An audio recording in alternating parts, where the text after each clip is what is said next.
নমস্কার সুধী ভক্তবৃন্দ। মাঘ বা মাঘী পূর্ণিমা ২০২৬ তিথি শুভ সময় গঙ্গা স্নান এবং সত্যনারায়ণ পূজার নিয়মাবলী জানুন। তার আগে ধর্মীয় সকল তথ্য পেতে ফলো ও সাবস্ক্রাইব করুন। সনাতন ঐতিহ্যে মাঘ মাস অত্যন্ত পবিত্র বলে বিবেচিত হয়। শীতকাল যখন তার চূড়ান্ত পর্যায়ে থাকে এবং প্রকৃতি দেবত্বে আচ্ছন্ন থাকে, তখন মাঘ মাসের পূর্ণিমা ভক্তদের জন্য পুণ্য অর্জনের এক অনন্য সুযোগ নিয়ে আসে। মাঘ পূর্ণিমা হল স্নান, দান, জপ এবং তপস্যার মাধ্যমে আত্মশুদ্ধির উৎসব। এই দিনে ভগবান বিষ্ণু এবং দেবী লক্ষ্মীর পূজা করলে জীবনে সুখ, শান্তি এবং সমৃদ্ধি আসে। মাঘ পূর্ণিমা ২০২৬ তারিখ এবং শুভ সময়। বৈদিক পঞ্জিকা অনুসারে ১ ফেব্রুয়ারি ২০২৬ রবিবার। পূর্ণিমা তিথি শুরু ১ ফেব্রুয়ারি ২০২৬ রবিবার ভোর ৫টা ৫৫ মিনিট। পূর্ণিমা তিথি শেষ ২ ফেব্রুয়ারি ২০২৬ সোমবার, শেষ রাত ৩টে ৩৮ মিনিট। গঙ্গা স্নানের শুভ সময় ভোর ৫টা ৪৪ মিনিট থেকে সকাল ১১টা ৩০ মিনিট পর্যন্ত। সত্যনারায়ণ পুজোর শুভ সময় বিকেল ৪টে ২০ মিনিট থেকে সন্ধে ৭টা ৩০ মিনিটের মধ্যে। মাঘ পূর্ণিমার আধ্যাত্মিক তাৎপর্য। মাঘ পূর্ণিমা বিশেষভাবে তাৎপর্যপূর্ণ কারণ এটি মাঘ মাসের শেষের দিন, যা মাসের সবচেয়ে শুভ দিন হিসেবে বিবেচিত হয়। শাস্ত্রে অনুসারে মাঘ মাসে স্নান, দান এবং জপ করা সাধারণ দিনের তুলনায় অনেক গুণ বেশি ফলপ্রসূ বলে বিশ্বাস করা হয়।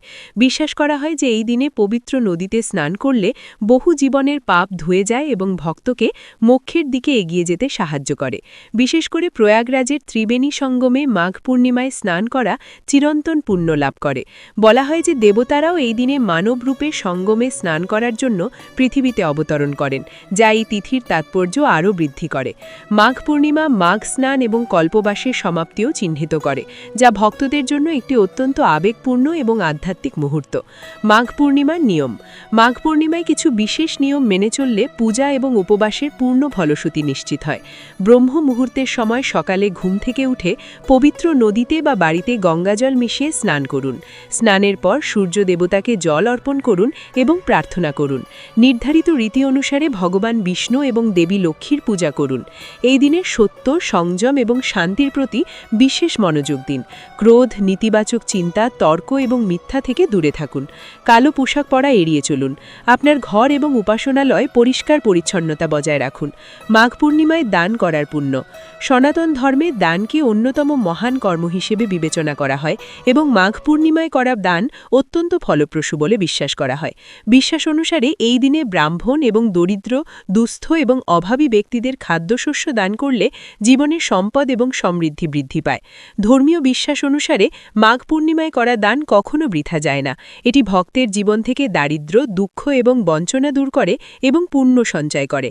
বলা হয় যে এই দিনে দান করলে পূজার পূর্ণ ফলশ্রুতি পাওয়া যায় এবং ভগবান বিষ্ণুর বিশেষ আশীর্বাদ লাভ করা যায়। মাঘ পূর্ণিমায় এই জিনিসগুলি দান করুন। হিন্দু ধর্মে খাদ্যশস্য দান করাকে সবচেয়ে শুভ মনে করা হয়। খাদ্যশস্য দান কেবল ক্ষুধার্তদেরই সন্তুষ্ট করে না, বরং দাতার জন্য সুখ, শান্তি এবং সমৃদ্ধিও বয়ে আনে। জয় লক্ষ্মীনারায়ণের জয়।